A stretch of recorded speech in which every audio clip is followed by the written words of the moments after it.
বিএনপিকে ভোট দেওয়া যাবে না।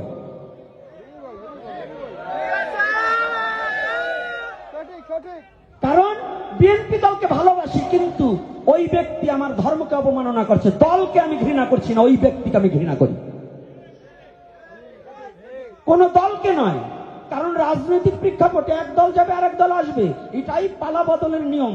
চিরদিন সবাই থাকবে এমন কোনো কথা না, কিন্তু আমার ধর্ম চিরদিন থাকবে। আমার ধর্মকে এত বড় সাহস পেল কি করে হারুনুর রশিদ? ওর বাবার জন্মের আগে আমার সনাতন ধর্ম ওর এত বড় পাওয়ারটা দিয়েছে কে? যে আমার ধর্মকে শয়তানের ইবাদত বলার মতো যোগ্যতা ওর এত বড় পাওয়ারটা দিয়েছে। কেন এত বড় সাহস পাবে? আমি সনাতনীদের জানিয়ে রাখতে চাই, যতদিন পর্যন্ত এই জাতীয়তাবাদী বিএনপি দল এর বিচার এবং এর সাহায্য না দেবে এবং না করবে, আমরা তাদের পক্ষপাতিত্ব হব না। ঠিক আছে, ঠিক আছে।